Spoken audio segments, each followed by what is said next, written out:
Hello students, today I will explain you intelligence measurement and intelligence test. Okay? पहले हम देखेंगे कि बुद्धि मापन क्या होता है और उसके लिए कौन कौन से परीक्षण किए गए हैं, टेस्ट किए गए हैं और देन आफ्टर हम देखेंगे क्लासिफिकेशन ऑफ IQ, है ना, कि बुद्धि लब्धि जो है उसका वर्गीकरण किस तरीके से किया जाता है. ओके तो सबसे पहले हम देखते हैं कि जो इंटेलिजेंस मेजरमेंट होता है वो क्या होता है. तो बुद्धि जो है उसकी माप जो होता है, बुद्धि की माप है ना, बुद्धि परीक्षणों द्वारा ही की जा सकती है. कि हम इंटेलिजेंस को किस तरीके से मेजर कर सकते हैं, हम उनके इंटेलिजेंस टेस्ट जो होते हैं, IQ टेस्ट जो होते हैं, उनके द्वारा ही हम इसको मेजर कर सकते हैं. और बुद्धि मापन के द्वारा ये पता लगाया जा सकता है कि किसी व्यक्ति में बुद्धि का क्या लेवल है, उसका इंटेलिजेंस लेवल कितना अप है या कितना लो है. तो ये जो बुद्धि परीक्षण होते हैं उन्हीं से हम इनको एक्सप्रेस कर सकते हैं. ठीक है, अब अगर हम एक डेफिनेशन देखें तो हम ये देखते हैं उस डेफिनेशन में ड्रेवर ये कह रहे हैं कि बुद्धि परीक्षण किसी प्रकार की समस्या होती है जिसकी सहायता से एक व्यक्ति के मानसिक विकास के स्तर का अनुमान लगाया जाता है. कोई एक प्रॉब्लम होगी और उससे उस व्यक्ति के मानसिक विकास के स्तर का अनुमान लगाया जा सकता है कि कितने एफिशिएंट वे में उसने उसको क्लियर किया है. तो ये तो होता है बुद्धि मापन. ठीक है, फिर हम बात करते हैं कि ये जो इंटेलिजेंस टेस्ट होते हैं, है ना, मीनिंग ऑफ इंटेलिजेंस टेस्ट, बुद्धि परीक्षण जो होते हैं उनका क्या मीनिंग होता है.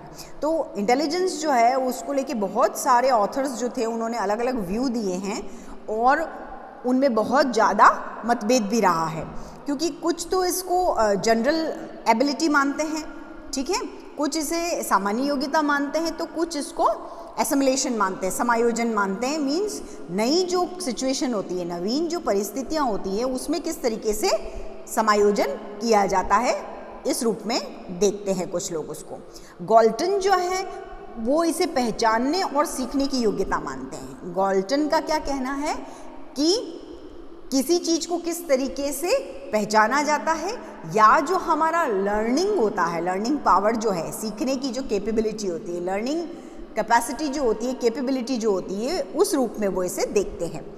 जब भी वैयक्तिक भिन्नताओं के मापन पे विचार किया जाता है तो बुद्धि भी उसी अकॉर्डिंग देखी और परखी जाती है कि लोग जो हैं अलग अलग होते हैं, सब एक जैसे तो नहीं होते हैं. तो वैयक्तिक जो भिन्नताएं होती हैं, इंडिविजुअल जो डिफ्रेंशिएशन होता है, उसके मापन पे विचार किया जाता है. तो हम ये देखते हैं कि बुद्धि को भी उसी तरीके से हम देखते और इवैल्यूएट करते हैं. हर पर्सन जो होता है उसमें बौद्धिक या मानसिक योग्यता अलग अलग होती है. जैसे एजुकेशन की बात करें तो एजुकेशन और सोसाइटी जो उसके अलग अलग एरिया जो होते हैं उनमें जो ये IQ लेवल जो होता है, बुद्धि मापन जो होता है, उसको बहुत ज़्यादा इम्पोर्टेंस दी जाती है. तो मॉडर्न जो एजुकेशनल साइकोलॉजी है उसकी सबसे इम्पॉर्टेंट देन है ये. ठीक है, बुद्धि मापन करने के लिए बुद्धि परीक्षाएं जो है वो इसकी बहुत बड़ी देन है.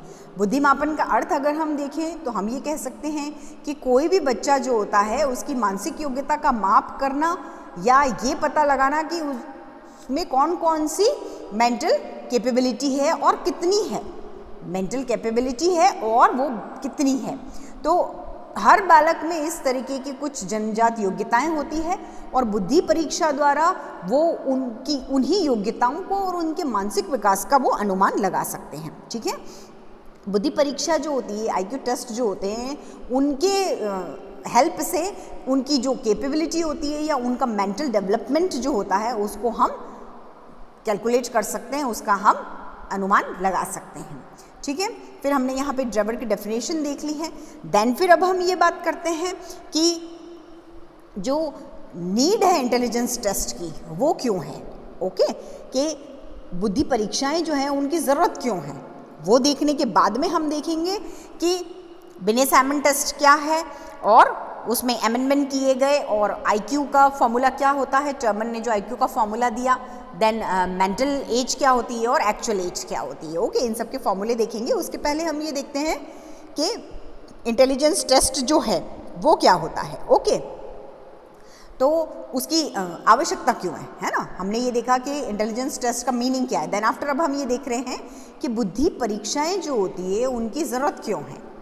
तो एजुकेशन लेने के लिए, शिक्षा प्राप्त जो करते हैं उन बालकों की, उन बच्चों की योग्यताओं में क्या होता है, अंतर होता है। और इसी अंतर के कारण सब बालक एक जैसे नहीं होते हैं और वो एक जैसी प्रोग्रेस नहीं करते हैं। तो ऐसी कंडीशन में टीचर्स के सामने एक बहुत बड़ा प्रॉब्लम क्रिएट हो जाती है। तो बुद्धि परीक्षा जो होती है वो बालकों में पाए जाने वाले जो अंतर होते हैं उनका ज्ञान प्रदान करके टीचर को समस्या समाधान करने में हेल्प करती है। ठीक है, क्या है, बुद्धि परीक्षा जो होती है, आईक्यू टेस्ट जो होते हैं, वो बच्चों में पाए जाने वाले जो अंतर होते हैं उनका पता लगा के टीचर जो है उनको इस प्रॉब्लम को सॉल्व करने में हेल्प करती है।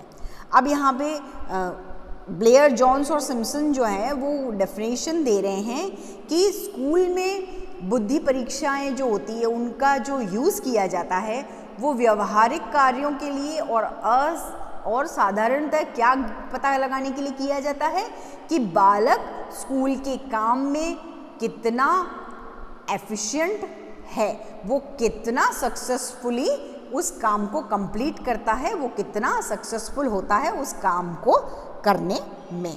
ओके, अब अगर हम हिस्ट्री की बात करें तो हम ये देखते हैं कि ये जो बिने सामन है ना, उस टेस्ट की अगर हम बात कर रहे हैं तो उससे पहले हम ये देखते हैं कि सबसे पहले बुद्धि टेस्ट जो है, आईक्यू टेस्ट जो है वो 1905 में बिने और साइमन ने किए थे, है ना। वो फ्रेंच लैंग्वेज में थे और उसको फिर क्या कहा गया, उसे वैयक्तिक बुद्धि परीक्षण कहा गया, पर्सनल इंटेलिजेंस टेस्ट उसको कहा गया था। अब ये जो परीक्षण है इसमें बुद्धि को मेंटल एज के रूप में मापकर एक्सप्रेस किया जाता है। ठीक है, अब मानसिक रूप से जो विमंदित बच्चे होते हैं उनकी बुद्धि मापने के लिए ये बहुत ज़्यादा हेल्पफुल होता है। ठीक है, देन फिर अगर हम इसकी हिस्ट्री और देखें तो बी सामंत जो है उनके अकॉर्डिंग ये है कि भारत के लिए, इंडिया के लिए बुद्धि परीक्षाएं कोई नई बात नहीं है। अगर हम वेदों की बात करें, हम पुराणों की बात करें तो जहाँ बुद्धि परीक्षाओं का हमको बहुत ज़्यादा उल्लेख देखने को मिलता है। ठीक है, तो ये जो चाहे हम तक्षशिला और नालंदा यूनिवर्सिटीज़ की बात करें तो उनमें जो टीचिंग मेथड्स थे उनमें बुद्धि परीक्षाओं को बहुत इम्पॉर्टेंट स्थान दिया गया था, जगह दी गई थी। और आज जो परिस्थिति है, आज जो कंडीशन है वो ऐसी है कि भारत जो है वो विदेशी विद्वानों द्वारा बनाई गई बुद्धि परीक्षाओं को उपयोग में ले रहा है, उनको यूज़ कर रहा है। और यूरोप में ये 18वीं शताब्दी में ही स्टार्ट हो गया था। ठीक है, फिर अगर हम बात करते हैं कि विलियम वुंट जो है उन्होंने 1879 में जर्मनी के लिप्जिंग नामक जगह जो है वहाँ पे एक साइकोलॉजिकल जो प्रयोगशाला है उसको स्थापित किया था, है ना, मनोवैज्ञानिक प्रयोगशाला स्थापित करी और उसमें बुद्धि मापन के कार्यों को वैज्ञानिक आधार उन्होंने दिया था। तो इस तरीके से बहुत पुराने टाइम से ये चले आ रहा है और हम विदेशी जो ऑथर्स हैं, साइकोलॉजिस्ट हैं, उनके टेस्ट को हम ज़्यादा इम्पोर्टेंस देते हैं। तो अभी हमने जैसे साइमन बिने टेस्ट की बात की, है ना, तो ये फ्रांस में बिने और इंग्लैंड में अगर विंच की बात करें, है ना, और अमेरिका के थॉर्नडाइक की बात करें या टर्मन की बात करें तो ये सारे ऐसे साइकोलॉजिस्ट थे जिन्होंने इसमें बहुत ज़्यादा सपोर्ट किया। और इसमें सबसे ज़्यादा जो मनोवैज्ञानिक थे, जो साइकोलॉजिस्ट थे जिन्होंने सक्सेस पाई वो थे बिने, और उनको साइमन जो है उन्होंने हेल्प की और उनकी हेल्प से इन्होंने क्या, बिने साइमन बुद्धि मानक्रम बनाया था। तो और फिर बाद में क्या हुआ कि टर्मन ने उसमें अमेंडमेंट किया और उन्होंने स्टैनफोर्ड बिने मानक्रम इसको नाम दिया था। ठीक है। देन फिर अब हम बात करते हैं अमेंडमेंट की। बात करें तो 1908 में ये सबसे पहला अमेंडमेंट किया गया था, जैसा कि अभी स्टैनफोर्ड बिने मानक्रम की बात कही गई है। तो इस परीक्षण को इम्पोर्टेंस इसलिए दी गई क्योंकि टर्मन ने 1916 में स्टैनफोर्ड विश्वविद्यालय में इसको सपोर्ट किया था और काम किया था। इसे स्टैनफोर्ड बिने परीक्षण कहते हैं, जैसा कि अभी आपको कहा है ना। और पहली बार जब इस परीक्षण द्वारा बुद्धि का माप किया गया था तो वो इसी फॉर्म में, IQ फॉर्म में ही किया गया था। इसमें क्या था, इसमें कुल 90 क्वेश्चंस थे जिनको 1000 स्टूडेंट्स जो है, मीन्स 1000 बच्चे जो हैं उन पे एग्जामिन किया गया था। और 1960 से पहले इसे मेंटल इंटेलिजेंस के रूप में देखा जाता था। और अब क्या है, देन आफ्टर 1916 है ना, 1916 के बाद में इसे IQ इंटेलिजेंस के रूप में हम देखते हैं। ओके। अब अगर हम टर्मन के IQ फॉर्मूले की बात करें तो टर्मन का IQ फॉर्मूला जो है वो है mental age divided by actual age multiplied by 100। ठीक है, mental age divided by actual age multiplied by 100। ठीक है। अब यहाँ पे IQ क्या है, बुद्धि लब्धि है ना। मेंटल एज क्या है, मानसिक आयु की मतलब पर्सन कितना अपना मेंटल कैपेबिलिटी शो करता है। फिर एक्चुअल एज जो है वो क्या है, ठीक है, क्रोनिकल एज जो होती है, ठीक है, वो क्या है, वो एज क्या है, क्रोनोलॉजिकल एज जो होती है, रियल एज जिसे कहते हैं, एक्चुअल एज जिसे कहते हैं, वो वास्तविक आयु के मतलब पर्सन का जन्म हुआ है जब से अभी तक उसका एज कितना है। ठीक है। अब अगर हमने इसकी बात की है मानसिक आयु और बुद्धि लब्धि की, तो हम ये देखते हैं कि मेंटल एज और IQ जो है वो क्या है। ठीक है। तो सबसे पहले हमने अभी IQ देखा है, ठीक है। देन अब हम बात कर रहे हैं मेंटल एज की। तो सबसे पहले हम इसका मीनिंग देखते हैं और फिर ये फॉर्मूला जो आपके सामने है इसको देखेंगे। ओके। तो जो इंटेलिजेंस टेस्ट किया जाता है, बुद्धि परीक्षण का आधार ही क्या होता है, उसका बेस ही क्या होता है, मानसिक और शारीरिक आयु के बीच का संबंध होता है। मीन्स आपका जो फिजिकल एज है और आपका मेंटल एज जो है उसके बीच का रिलेशन क्या है। ठीक है। तो बुद्धि परीक्षा के जो रिजल्ट्स निकलते हैं उनके परिणाम बुद्धि लब्धि के द्वारा ही हम देख सकते हैं। बुद्धि लब्धि मानसिक आयु के अभाव में नहीं मापी जा सकती। बुद्धि लब्धि जो है, जो मानसिक आयु के अभाव में उसको मेजर नहीं किया जा सकता है। ओके। अब हम देखते हैं कि मेंटल एज जो होती है उसका मीनिंग क्या होता है। ठीक है। तो हम मेंटल एज का मीनिंग देखेंगे कि मानसिक आयु जो है वो बालक या व्यक्ति की सामान्य योग्यताओं को बताती है। गेट्स और दूसरे जो ऑथर्स थे उनके अकॉर्डिंग ये है कि मानसिक आयु जो होती है, मेंटल एज जो होती है, वो हमें किसी भी पर्सन की बुद्धि परीक्षा के समय बुद्धि परीक्षा के द्वारा ही मालूम पड़ती है और वो ज्ञात की जाने वाली सामान्य मानसिक योग्यता को बताती है। ठीक है। तो अगर इसका एक एग्जाम्पल हम देखें तो हम ये कह सकते हैं कि अगर बच्चा 12 साल का है, 12 साल का बच्चा है और वो एग्ज़ाम में 12 साल के जैसा ही परफॉर्म करेगा तो उसकी एक्चुअल एज जो होती है वो 12 साल होती है। ठीक है। फिर अगर हम ये फॉर्मूला लगाते हैं तो mental age equals to actual age multiplied by IQ divided by 100। Okay. Then फिर अब हम बात करते हैं किसकी, एक्चुअल एज की, वास्तविक आयु की। तो ये आयु जो होती है ये पर्सन के जन्म से लेकर जब तक जो उसका समय होता है, मीन्स अगर किसी पर्सन का जन्म हुआ है और आज की तारीख में वो 25 ईयर्स का है तो तब तक का उसका जो टाइम होता है वो एक्चुअल एज कहलाता है। ठीक है। और इसको किस तरीके से देखते हैं कि actual age equals to mental age divided by IQ multiplied by 100। Okay. तो ये क्या है, वास्तविक आयु है। अब हमने जो टर्मन का IQ टेस्ट देखा था तो उसकी बात करते हैं हम कि ये जो टर्मन का IQ टेस्ट है ना, बुद्धि लब्धि, तो उसका फॉर्मूला हमने देख लिया था। अब उसका हम एक बार मीनिंग देख के और फिर उसको वापस एक्सप्लेन करते हैं। ओके। कि बुद्धि लब्धि जो है वो बालक या जो व्यक्ति होता है, पर्सन होता है, उसकी जनरल कैपेबिलिटी जो होती है ना, उसके डेवलपमेंट के वे को बताती है, उसमें कितना प्रोग्रेस हो रहा है उसको वो इंडिकेट करती है। मीन्स बुद्धि लब्धि ये बताती है, आईक्यू ये बताता है कि मेंटल कैपेबिलिटी में किस गति से डेवलपमेंट हो रहा है, किस स्पीड से वो बढ़ रही है। ओके, और बुद्धि लब्धि निकालने की जो विधि होती है वो अभी हमने देखी थी कि IQ इक्वल्स टू क्या होता है, mental age divided by real age multiplied by 100, है ना, कि मानसिक आयु का जो ये विचार है वो स्टार्ट करने का श्रेय हमने पहले भी पढ़ लिया है कि वो बिने को जाता है ना। और टर्मन ने उनके विचार को एक्सेप्ट किया और उन्होंने अपने एक्सपेरिमेंट्स के बेस पे ये कंक्लूजन निकाला कि मानसिक आयु बालक के मानसिक विकास की वृद्धि के बारे में नहीं बता सकती है। मतलब मेंटल एज जो होती है वो बच्चे का मेंटल डेवलपमेंट कितना हो रहा है, उसमें कितनी प्रोग्रेस हो रही है, ये नहीं बता सकती है।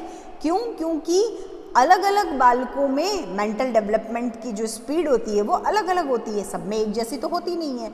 तो इस गति को मालूम करने के लिए बुद्धि लब्धि को विचार, ये जो विचार है इसको श्रेय मिला, ये बना, है ना। तो अगर हम एग्जाम्पल देखें कि IQ, हमने फॉर्मूला देखा, IQ equals to mental age divided by chronological age multiplied by 100। तो बालक की मानसिक आयु अगर 10 वर्ष है और उसकी एक्चुअल एज जो है वो अगर 8 साल की है ना, उसकी मेंटल एज हम देख रहे हैं 10 वर्ष है और उसकी एक्चुअल एज जो है अभी वो कितने साल का है, 8 साल का है, तो उसका IQ लेवल कितना होना चाहिए? तो हम क्या करेंगे, 10 डिवाइडेड बाय 8 मल्टीप्लाइड बाय 100 करेंगे, है ना। ठीक है, 10 क्या है उसकी मेंटल एज है, 8 क्या है उसकी एक्चुअल एज जो रियल एज है, और उसको 100 से मल्टीप्लाई करेंगे तो हमें क्या मिल जाएगा, हमें 125 मिलेगा। तो अगर 125 मिलता है तो ये कौन सा लेवल होगा, वो अभी सबसे पहले हम उसका क्लासिफिकेशन देखेंगे, देन फिर बात करेंगे कि ये कौन सा लेवल था। ओके, अब हम बात करते हैं क्लासिफिकेशन ऑफ इंटेलिजेंस की। अभी तक हमने इंटेलिजेंस टेस्ट की हिस्ट्री देखी, हमने ये देखा कि IQ का फॉर्मूला क्या है ना, टर्मन का जो था, देन फिर मेंटल एज क्या है, एक्चुअल एज क्या है। अब हम ये देखते हैं कि क्लासिफिकेशन किस तरीके से होता है। तो ये भी टर्मन ने ही इसको क्रिएट किया है और इसके अंदर हम ये देखते हैं कि 140 और उससे अपर जो होते हैं वो ब्रिलियंट बच्चे होते हैं। ओके, 140 और उससे अपर जो बच्चे हैं उनको हम क्या कहेंगे, ब्रिलियंट कहेंगे, जीनियस बच्चे कहते हैं। देन फिर 120 से 140 जो होते हैं वो स्ट्रॉन्ग इंटेलेक्ट होते हैं, है ना, मीन्स वो वेरी सुपीरियर होते हैं, अति श्रेष्ठ बुद्धि वाले बच्चे उस श्रेणी में आते हैं, इस कैटेगरी में आते हैं। देन आफ्टर हम बात करते हैं 110 एंड 120, मीन्स 110 से अगर 120 किसी का IQ लेवल है तो वो क्या बच्चे हैं, वो नॉर्मल बट अबव एवरेज बच्चे हैं, वो नॉर्मल लेकिन एवरेज से थोड़े से ऊपर कहे जाएंगे। देन फिर अगर हम 90 से 110 की बात करते हैं तो वो एवरेज बच्चे होते हैं, सामान्य बुद्धि वाले बच्चे होते हैं। ठीक है, अब जो 75 से 90 की हम बात कर रहे हैं, ठीक है, तो वो क्या है, वो ऑन बॉर्डर होते हैं और लो इंटेलिजेंस वाले होते हैं, है ना, कि 75 से 90 जो है ये बॉर्डर लाइन है हमारी, इससे अपर वाले सब सुपीरियर होते हैं और इससे नीचे वाले सब इन्फीरियर होते हैं, लो होते हैं। ठीक है, तो 75 से 90 जो है वो लो इंटेलिजेंस वाले बच्चे होते हैं, वो इस कैटेगरी में आते हैं। देन फिर हम बात करते हैं 50 से 75, तो 50 से 75 वाले जो बच्चे होते हैं वो क्या होते हैं, उनमें थोड़ी बुद्धि कम होती है, वो मॉरन्स होते हैं, वो अल्प बुद्धि वाले बच्चे कहे जाते हैं। ओके, देन फिर हम बात करते हैं 25 से 50 जिनका IQ लेवल है वो एम्बिसल होते हैं, मीन्स वो क्या कहे जाते हैं कि मूर्ख कहे जाते हैं, उनमें बुद्धि कम होती है। और लास्ट हम बात करते हैं अगर कि लेस देन 25 की, कि 25 से भी कम, तो वो महामूर्ख कहे जाते हैं, जिन्हें हम इडियट कहते हैं। ओके, तो ये लेस देन 25 से स्टार्ट है और 140 एंड अपर। तो लेस देन 25 जो है वो तो क्या है, इडियट होते हैं। 25 से 50 जो होते हैं वो क्या होते हैं, मूर्ख होते हैं। देन फिर 50 से 75 क्या होते हैं, वो कि अल्प बुद्धि वाले होते हैं। देन फिर क्या होते हैं, 75 से 90 वाले लो इंटेलिजेंस वाले होते हैं। 90 से 110 जो होते हैं वो एवरेज होते हैं। 110 से 120 जो होते हैं वो नॉर्मल लेकिन एवरेज से कुछ ज़्यादा होते हैं, ठीक है। फिर 120 से 140 जो होते हैं वो स्ट्रॉन्ग इंटेलिजेंस होती है उनकी, वो वेरी सुपीरियर होते हैं। और उससे अपर जो होते हैं 140 एंड अपर जो होते हैं वो जीनियस होते हैं, ब्रिलियंट जिनको कहते हैं। तो अगर हम 120 देखा हमने, है ना, हमने अभी एक क्वेश्चन सॉल्व किया था कि मानसिक आयु बच्चे की 10 वर्ष है और वास्तविक आयु उसकी क्या है, 8 साल है। तो उसका IQ लेवल कितना आ रहा है, 125 आ रहा है। तो वो क्या है, वो वेरी सुपीरियर बच्चा है, स्ट्रॉन्ग इंटेलेक्ट स्टूडेंट वो है, ठीक है। मतलब वो क्या है, अतिश्रेष्ठ बुद्धि वाला बालक है, ठीक है। तो इस तरीके से हम ये वाली जो इंटेलिजेंस टेस्ट है उनको देख सकते हैं और उनको उनके जो IQ क्लासिफिकेशन है उसके अकॉर्डिंग हम बच्चे का इंटेलिजेंस लेवल भी चेक कर सकते हैं। तो हम अपना जो अपनी मेंटल एज जो होगी उसको देखेंगे, हमारी एक्चुअल एज जो होगी उसको देखेंगे एंड देन फिर उसमें हम मल्टीप्लाई 100 करेंगे तो हमको IQ लेवल पता चल जाएगा।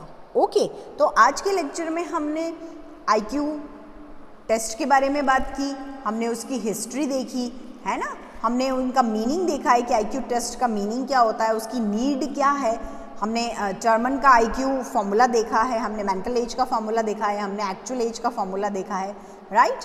अब नेक्स्ट जो लेक्चर होगा उसके अंदर हम ये जितने भी टेस्ट हैं, चाहे इंडिविजुअल लैंग्वेज टेस्ट की हम बात करें, है ना, चाहे हम जो ग्रुप टेस्ट होता है उसकी बात करें, हम इंडिविजुअल की बात करें, चाहे हम स्टैनफोर्ड बिनेट स्केल की बात करेंगे या इंडिविजुअल परफॉर्मेंस टेस्ट जो है उनकी बात करेंगे, तो इनके बारे में नेक्स्ट लेक्चर में हम डिस्क्राइब से देखेंगे। ओके, आज के लेक्चर के लिए इतना सफिशिएंट है। Okay, thank you.